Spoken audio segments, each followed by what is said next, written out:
Good morning, ACSC.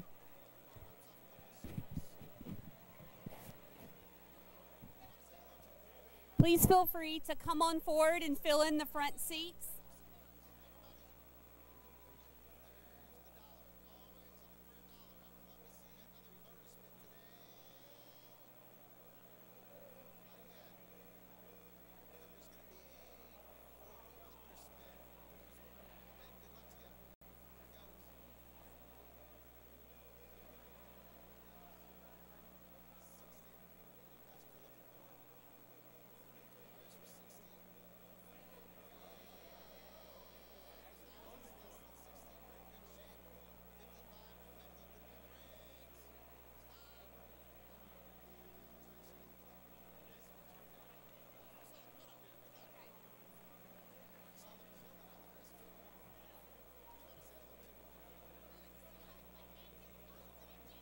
Good morning, everyone.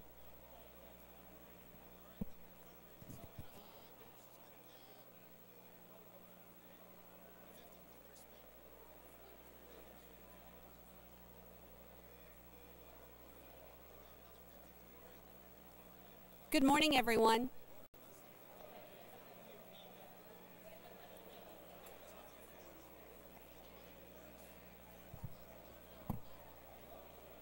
Okay, guys, good morning. How is everyone?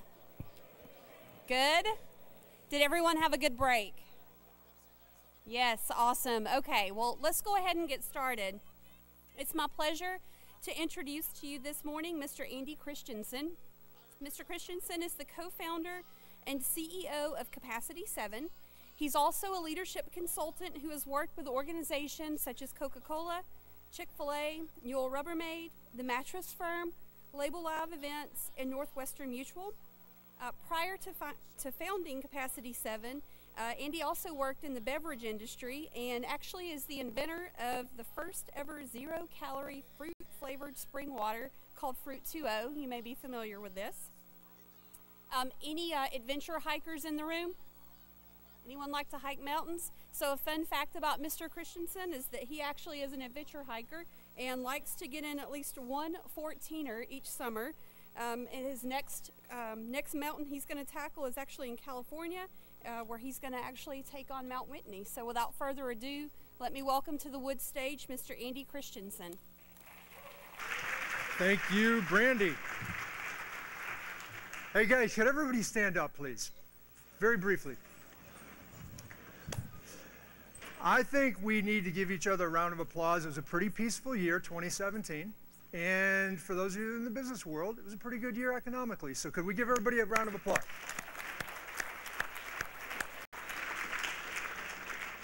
And if you're 36 and older, please be seated. Everyone else stay standing, please. I know you're already tired. You know, you sit down, you're old. All right, take a look around. These are our awesome millennials and centennials. Thank you guys for serving. Next generation, round of applause. Come on. This is our future. Come on. This is fantastic. How about 22 and younger? Any 22 and younger? If you could stand up. Come on, look at that. There we go. Future leaders. You may be seated. Thank you. We had no centennials in the last talk. I was pretty surprised. I'm glad you guys are all here. So, millennials, and I'm just going to let you know, I'm going to piss some of you off. You're not going to be happy with what I'm about to say, but keep listening because it might get better. You've heard it said about millennials, and I'm going to put the centennials, 22 and younger, in with millennials because that's what we do in our culture right now. They are said to be lazy, entitled, and lacking social skills. That's just what I hear. I hear millennials say it about millennials. I hear all kinds of people say it about millennials. And I would just offer this story up. This is a true story. Tyler Wexford lives in New York City. And this is a stereotype of what we hear day in and day out in the news. He's on his way. Springtime. He's got a hoverboard that he just got for Christmas from his parents, 25 years old, and he's going to make his way from Soho over to Tribeca where he goes to work. He's got 6 roommates to pay the rent. This is expensive in New York City. And so he gets on the hoverboard, man bun flailing behind him. He's got his e-cigarette, takes a few puffs, and before he gets to Tribeca Roasters to get his flat white coffee, he has the shock of a memory that he has not finished binge watching the second half of the second season of Stranger Things. And he's gripped with anxiety because he's about life-work balance, but he also knows he needs to work and make money to pay the rent. So he goes back home and finishes the second season. It's just what he does. So lazy, entitled, and lacking social skills is what we hear. And how does that show up? 42% of millennials still live at home with their parents. It's a lot. 40% of the unemployment rate is millennials. Millennials are 35 years to 23 years old, for example. And when they get a job, they expect to be promoted within 2 years, whether they deserve it or not. I mean, that's probably a holdover from participation trophies from, soccer teams, where you get the same trophy if you're on the bench or you're the top scorer, goalie. And then, I don't know where this lands, but millennials spend, they've said, average of 6 hours a day on their smart device. That's more than 1/3 of awoken hours. So, what does that mean? Are we screwed as a country? I don't know what to do with that, but I thought, just to give it perspective, let's look at a few slides.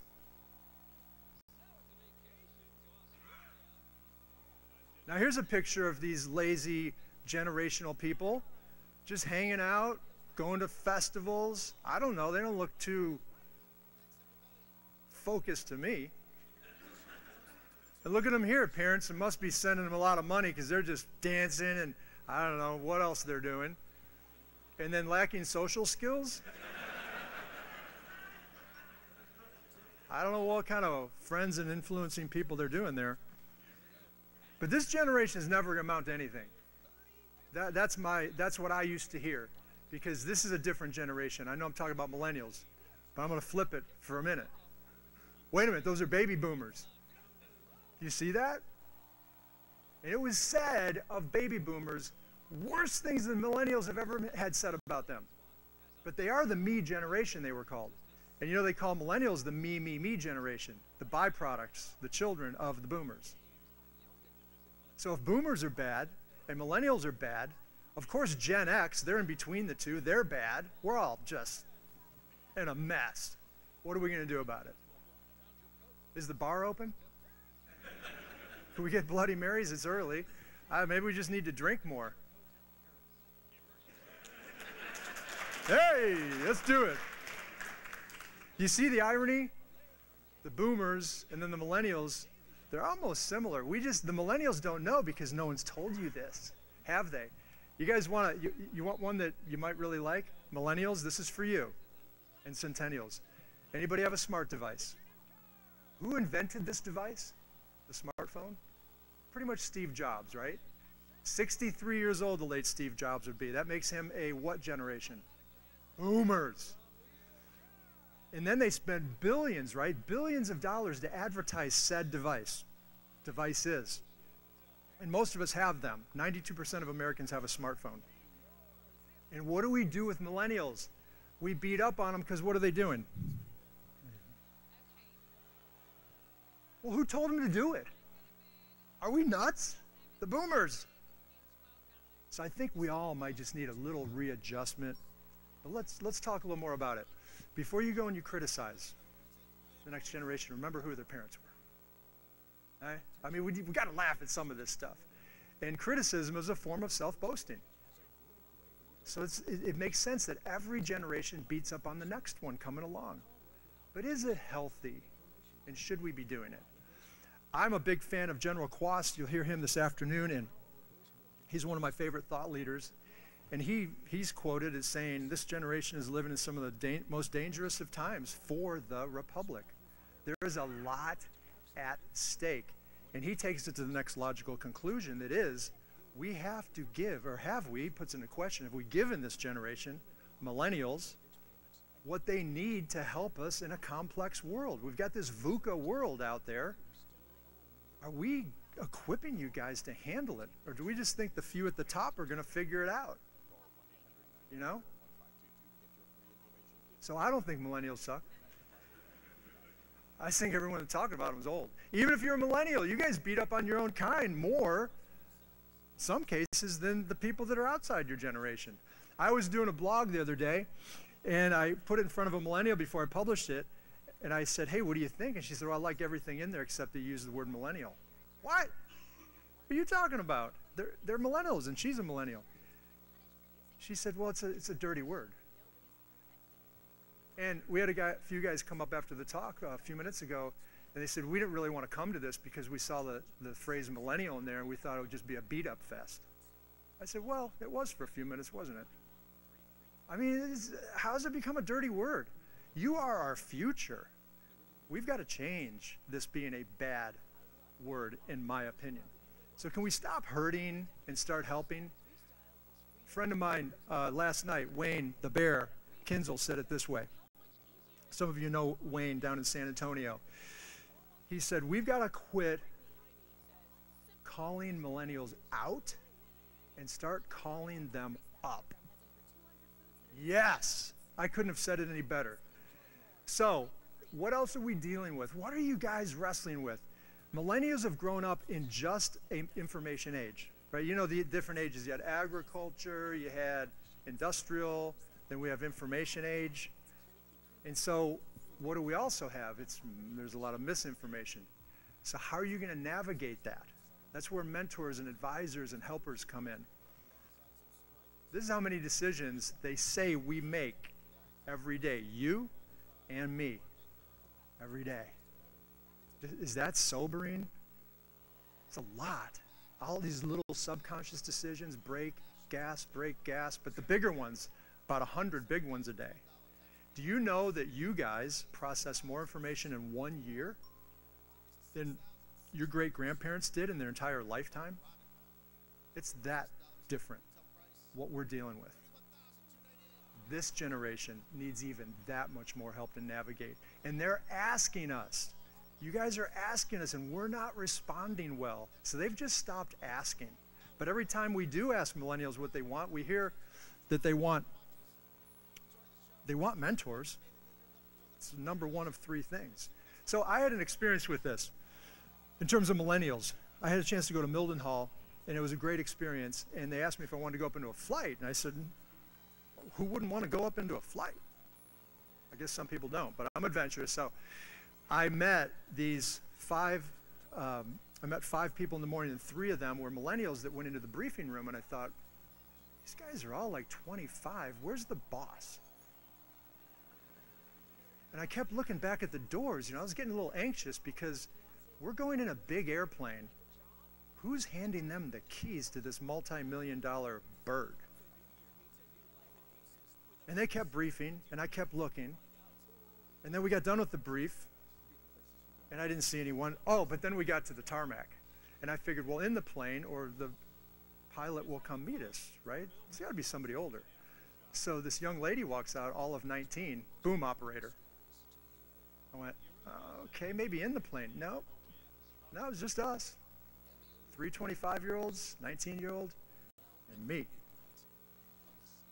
I didn't know what to think. But it was amazing. It was absolutely amazing. Were they lazy?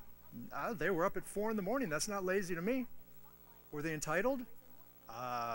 Taking ownership of this multi-million-dollar airplane? Taking ownership of the meeting? Respectful to me? Social skills were amazing.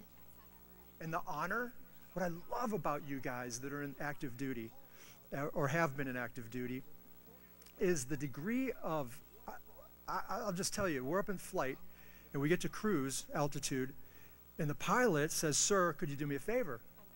Absolutely. What do you need? You want me to fly it? Sure, I'll try. No, it's not it, sir. Trust me. Now you're the irresponsible person. You think we are. No, you are. And he pulls out a book, pulls out a pen, turns around and says, would you sign your book for me? That was a moment for me. And we all deserve one of those, if not more, in our life. And that's what you guys do. That's what these millennials did for me. So I have a very elevated view of millennials and coming behind centennials. A, because that's our future. B, it's kind of what I do. But C, I work mostly with millennials and centennials, and they're awesome. Do you know at Chick-fil-A, this group over here, is your age group rather, they are the most populated workforce generation at Chick-fil-A, retail, right? Chicken sandwiches. What? People didn't even know that's a thing. I was interviewed by a reporter a few minutes ago. They didn't even know what centennials were. Like, it's not even a thing yet, but here it is, right? So we've got to get ready for this, is my point. And I want to give you one last reason why we beat up on generations. Because you guys like acronym, I'm going to hook you up. FAE, right here. Fundamental attribution error. Does anybody know what that is? Not many people do. It's basically, I think I'm better than I really am, and I'm not quite as bad as I might be, right? We kind of truncate those levels because it's the attribution error, what we attribute our goodness and badness to. It's similar to this guy. Everybody's stupid except me. So what's my point? That's what we do with the generations. And I'm going to suggest we need to stop it. It's not getting us anywhere, right? It's kind of like the story I heard of the pilot. You keep beating up on the pilot, take his eyesight or her eyesight away, and what do you have? The whole plane's going to go down. What's the point? We're beating up on our future? Stop it. So what can we do? I think we need to change our approach, because I don't think it's a generational problem. You can have your own opinion, but I think it's outdated policies, procedures, leadership styles. We just have to change. If you're over 35, learn something new while you're here. You're going to have, probably to nauseam of leadership talks. Take one or two and go do what it is you hear. So I'm going to suggest for this talk that we do a millennial reset. Can we do a reboot? Like level set, maybe even take it up to level up? Could we? So let's just roll right through it. Reintroduction. Let me introduce you to millennials. They are age 23 to 35. They're 71 million in population. It's the biggest generation in the world. Biggest ever. I think people think you guys are going to go away like a hurricane and the ocean's going to die out, but that eye wall is about to make landfall in the business world. Here you guys already have. It's a force to be reckoned with. And if you're not a millennial, remember they want real stuff. They want everything to be real.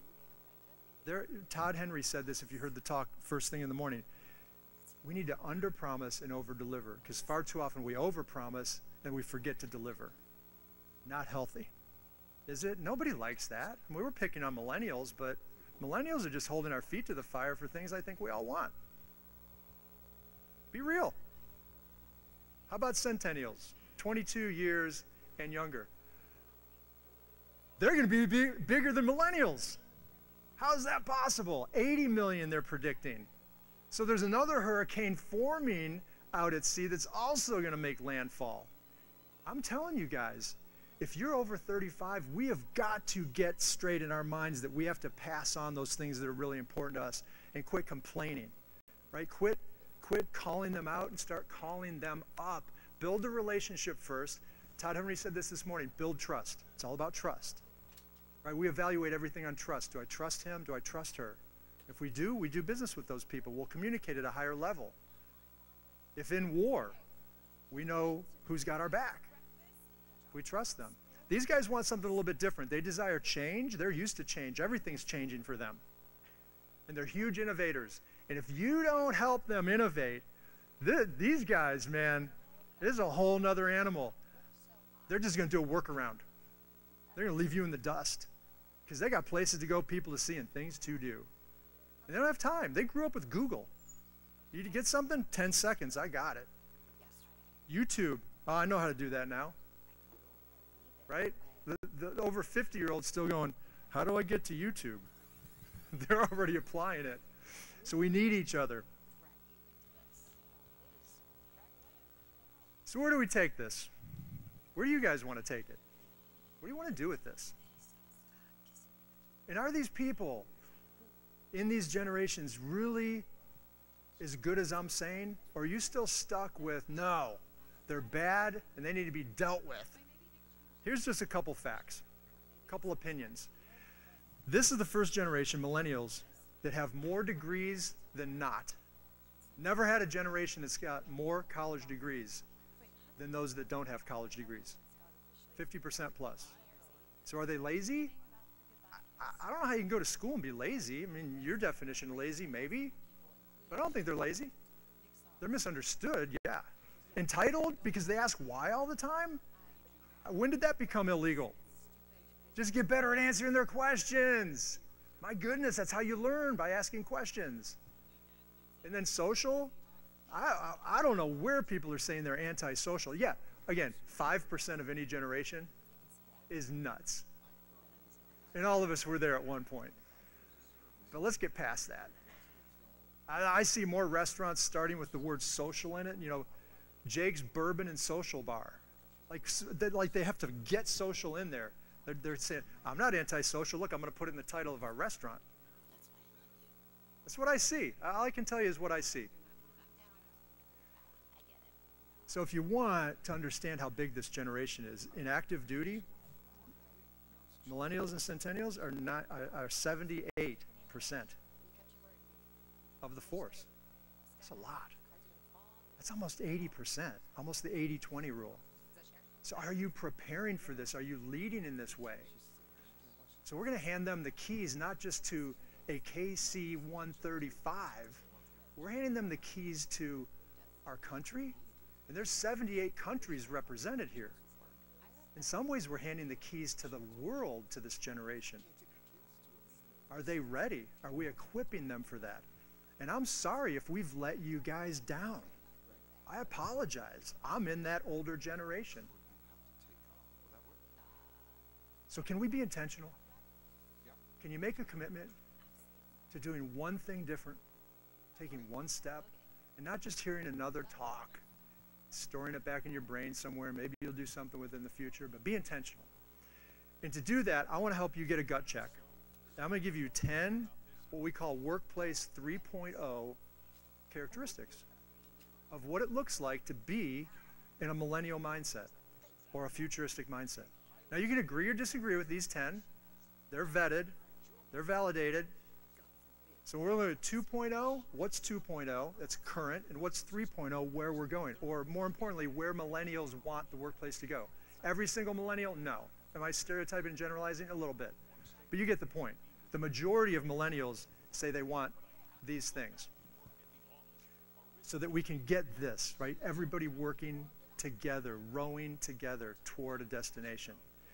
Number one, this is the biggest. Millennials want, again, 35 and under, and centennials, tend to want purpose over a paycheck. In my age group, we would leave a job and hey, why are you quitting? I got $5,000 more at that job. Wow, are they hiring? Now a millennial will quit and somebody say, why are you quitting? I'm going over there, I got more purpose. Well, what about money? I'm making $5,000 less. High five. It doesn't make sense to the older generation. They're going for purpose, not a paycheck. It's huge. It's a huge difference. But don't we all want purpose? Plus a paycheck? Paycheck's nice, right? You got to have the paycheck too. But again, there's a tension here, and that's what I'm trying to say. There's a tension between these two. Embrace the tension. And how many of these are you getting on the right-hand side? Because if you want to be progressive and influence this generation, you need to be in the orange. So score yourself. We're going to have 10 of these. How you doing so far? 0 for 2, 2 for 2, 1 for 2. They want freedom over micromanagement. How many people love to be micromanaged? Come on now. I know you're out there. Nobody. Freedom. We're a country of freedom. We're a world that desires freedom, except for those few dictators. 9 to 5 or flexible work hours. If there's a funeral on a Friday afternoon, don't you want to be able to go to your family member's funeral and not feel the guilt that, well, it was at 3 o'clock. You need to be here till 5. I think we like freedom. So figure that out. You choose the employee or the employee chooses you. It's a little different in the military, right? People are signing up and they're here for a period of time. But that doesn't mean their heart is with you. They might be phoning it in. So get there. Help them understand your mission of your department, your team. Understand your leadership, as Todd Henry put it this morning, your point of view, your POV. Let people know. Information is power. So tell them or challenge them. People like to be challenged. How about the C-suite innovates? Or could you have everybody innovate? You want 100% of one person or 1% of 100 people? You're going to get more out of the 1% of 100 people. Because if they give you 2%, now you got 200%. Build the company brand or build your own brand. Millennials want to build their own brand. A lot of them have 2 business cards, the company they work for, and they're like, by the way, I do this on the side, I'm a consultant. What? You gotta be kidding. They're building their brand. And we don't like that. Over 35-year-olds, a lot of us. But isn't it the same thing we did? We called it building our resume. It's just a different name. Get on board. I challenge you to get on board. Annual performance reviews, or should we have ongoing conversations? Millennials love feedback. Can you meet with somebody more than once a year and let them know how they're doing? Please, it's just helpful. And the last one, I know that your missional organization and the return on investment is the mission, and that's very, very important, and we thank you. I thank you for being on that mission. I would ask you to add to it this return on life, ROL. Can you have some conversations or just ask and listen, hey, what's important to you in your life? Wouldn't that be a great question to ask some people on your team? Hey, I'd love to grab breakfast or a cup of coffee. I'd just like to hear what's important to you. You know, if you want to know how to lead this generation, Don't miss this. Everybody look up here. Don't miss this one. This is so powerful, and we all miss this. Most of us miss this. If you want the answers to the test, just ask them. Hey, what can we do to make this a better culture? What can we do to make this a better team? What could I do to lead you better? It's not weak, it's smart. And I know if you're over like 40 or 50, that feels weak. Not to a millennial, it just is smart. They're going to see you as savvy, smart, and wise. So how'd you do? 10 out of 10, 0 out of 10. I would suggest that if you're 0 for 4 or 0 to 4, you might want to up your game a little bit. Just consider it. And if you scored 5 to 10, I think you're getting there. I think you're getting there. So, what's this all about? These are some gnarly guys. I love this picture. I mean, these are some, look how happy they are fighting and getting some food. That's got to be trench warfare. That was rough stuff. I don't know if that's Battle of the Bulge or that's probably World War I, even further back. Yeah, that's not World War II, is it? So, if you heard of the phrase, leaders eat last. Any Marines? We hear it, right? The Marines started this, as I understand it, and it was not a sign of bravado, but more of we want to do something really important for the people on the front lines. And I think, if I understand it right, it was about honor. Fair? Those you honor will honor you. Can we get the whole generational crap out of our vocabulary and just start treating people with honor and not worry about what's that going to look like for me as a leader? Is it really that much about you? Come on. Generation lies in the balance, and I feel like we have wasted time. And we've got more coming behind them. We have got to figure this out. So I put an exclamation mark on there. I believe it is honor. And I challenge you guys to start honoring your brothers and sisters around you by treating them as more important than you. And I'm going to give you a tool. Oh, actually, you guys got it on the way in. You've already got a tool on how to do this and questions to ask. Now it's just a matter of doing it. Right? Pretty simple. And some of the best, greatest, successful leaders in history have mentors. In fact, the President of the United States, since I think John Adams, have had 12 to 15 cabinet members. Why would arguably one of the smartest people in the world that gets to the president's office need help? Aren't they smart? Why did President Obama, why does President Trump, why do they need help? Don't answer that. But everybody needs help, right? Call it a wingman, Yaya Sisterhood, Band of Brothers, Mastermind Group, Friend Tour, Advisor. You guys all can get these mentors. Even Luke Skywalker had Yoda. I mean, it just makes sense, right? The hero needs a guide. Whenever I ask a group if they had mentors early in life, anyone that really changed their life, people always raise their hand. They say, yeah, I tell you about my grandma. For me, it was my grandmother. And then it was my uncle. And then it was a coach in school. Everybody has somebody if you got to this point in life. So if that's the case, why don't you have more? Why not get more? You know, they found you generally before the age of 21. But now you have to find them. You see that? You see where that flips? Somewhere around 20, 21. All of a sudden, you've proven you can do it on your own. So we're like, good, go for it. Off the payroll, you're off doing your own thing. But that doesn't mean you don't still need people. We all do. And the number one thing I hear millennials ask for is a mentor.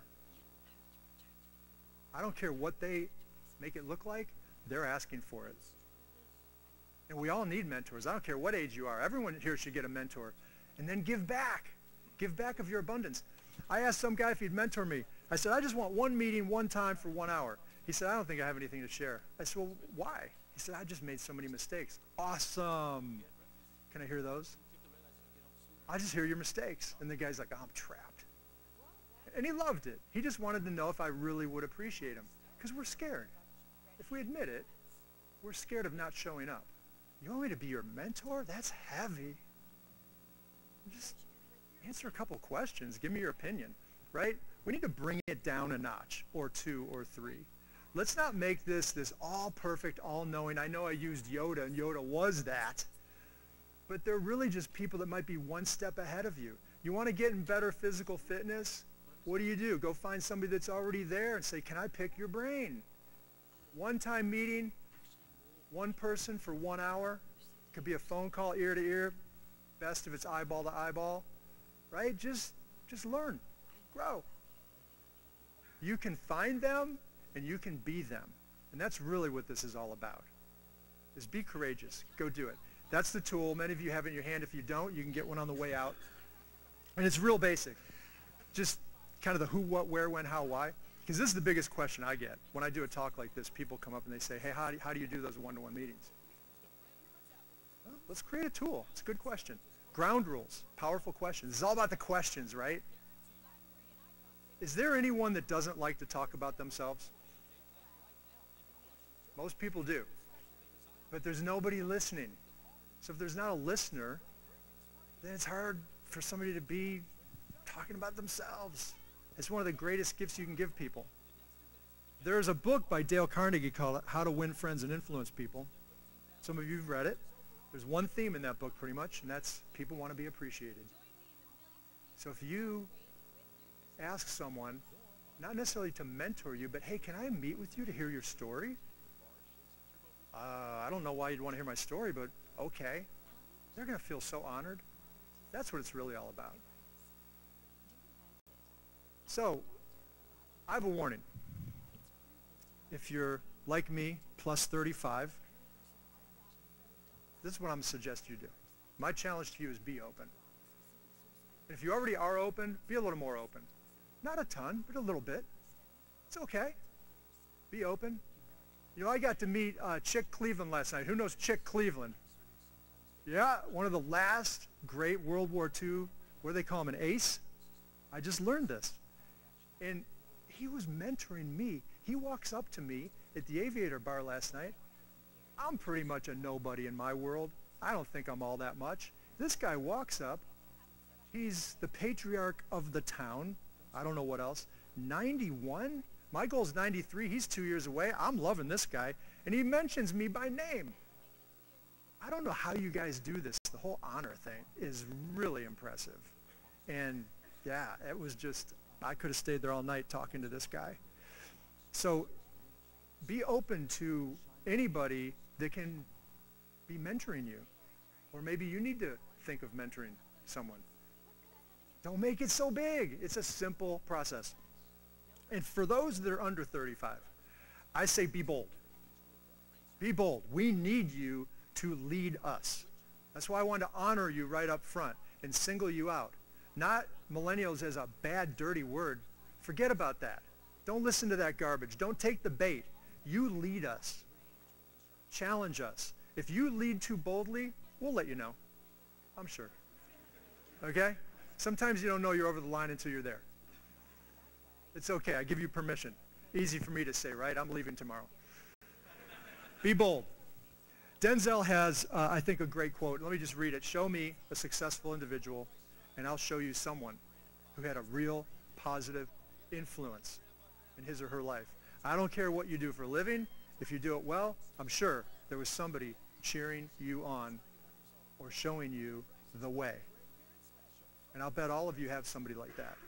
And you could classify them as a mentor. So, why don't you go get one? Let me tell you what I did when I was 25. I read a book called Up the Organization. And in that book, it said you need to get somebody in your life, or a few people, like a mastermind group, like-minded individuals that could cheer you on and come up and kind of push you to the side a little bit if you're on the wrong path, guardrails. So with that mindset, we had moved from LA to Chicago. We didn't know anybody but a dry cleaner. I needed a dentist.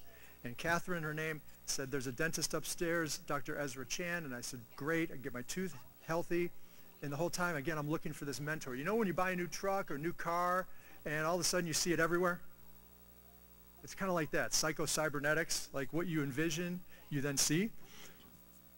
And while I'm up there, at the dentist's office of all places, I overhear this conversation. It's probably the doctor talking to somebody else. Block my calendar out on Friday for my leadership meeting. Note to self, maybe he's somebody that could help me. If you don't ask, you'll never know. So I get in there, and it's complicated in the dentist's office. They're working on your mouth, and they always ask you questions. Now, how do you answer that? Hey, I'm from Hey, moved here. Why don't they just stop and have a little conversation and say, now, for 10 minutes, don't talk. It's really funny. That's maybe my dentist. I don't know about yours. Finally, I got some time to get a word in edgewise. I was so scared. I was so nervous. We self-sabotage, and I'm thinking all the reasons why I shouldn't ask, and he's going to reject me, and I should wait for somebody to ask me. Just stop all that. I just finally asked him. I said, hey, I kind of overheard you saying something about a leadership group, and I'm looking for a leadership group. I'm reading this book, yada, yada, yada. And all of a sudden, his eyes light up. I'm like, uh-oh, maybe it's a cult. Maybe he's going to invite me. It's going to be bad. All these fears go through your mind. Finally, I just said, yeah, so I'm looking for this, some leaders and guys that are a little bit ahead of me. He said, well, we do this book club, and it's basically we call it a book club. It's a leadership book or a business book, and we read it, and we talk about it. And these are some amazing guys, but, we're all fairly much older than you. I said, no, that's good. I'm looking for that. So I go. He says, well, if you bring donuts. So I brought 24 donuts. I like donuts. Came in. They loved me because of the donuts. And I got to meet with these guys for 3 years every single week. Wisdom. And then they loved having me there because I was kind of closer to the age of their sons and daughters. So they're having issues with their kids, and I say, no, don't do that. Trust me. That's going to be a fail. Do this. And, now I'm on the other side of that, of course. And it was amazing. It was free. The other free thing I got, the leader of that group, which is another guy, he's still a mentor of mine too today. So it's like 20 years worth. Why is that such a bad thing? To ask somebody to meet with you. Just one question. I got all that. What could you get with one question? To help you be all you can be, to be the best version of yourselves. So as we close, you've got 3 options. With all these talks, same thing. Do nothing. Sit there and nod your head. Like we do, we pack stuff in. I call it death by teaching. People want a guide by their side more than a sage on the stage. So go get yourselves a guide. Or you can just say you'll do something. We're pretty good at that too. Yeah, I'm going to do something with that. Really? How about if you just do something? They're your options. Do with them as you want. But that's what I would recommend. Because if nothing changes, nothing's going to change. So go be that change. We need you guys to do that. So let me stop here. I don't know if we have time for a little Q&A. If anybody has questions, we could dive into that. You think we can do a little Q&A? Okay. I don't know how you guys do it here. There's microphones, or you can just belt something out. Anybody have questions, or you can get out early? What do you think? Yes, sir.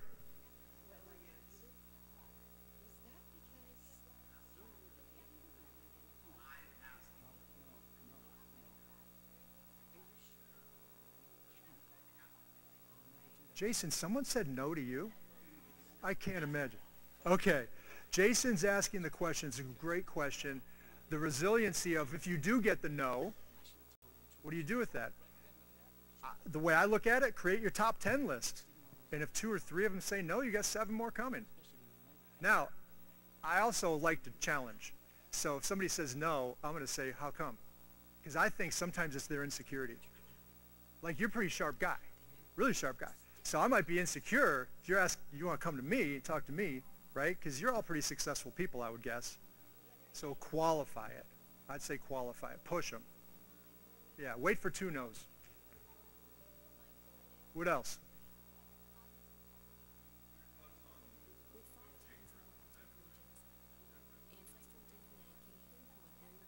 Oh, great question. So is coaching different than mentoring? Is coaching a useful tool? I'm a big fan of both. I look at it this way. You got counseling and therapy, which is kind of exploring your past, very worthwhile. And then mentoring to me and coaching go up to the typically healthier, you're kind of out of the hole, if you will. and you want to advance. To me, coaching is something you pay for, mentoring is something for free. There's some semantics in there, but coaching is like, I'm going to pay you, and you better be on me like white on rice. Mentoring is a little more, yeah, we'll meet if we can. It depends on the people. Does that at all answer your question?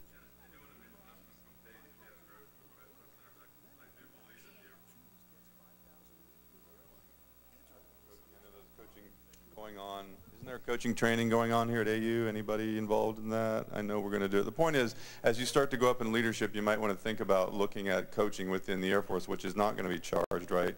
There is an organic coaching developing process that's happening. I know the AU has a 2-week coaching process, and so when some of you get into leadership positions, because of self-awareness obviously is a problem sometimes for ourselves. So I was just going to mention that. Thank you for your time. And you know, that's a great point. And for whatever it's worth, in the business world, I've got some insider information.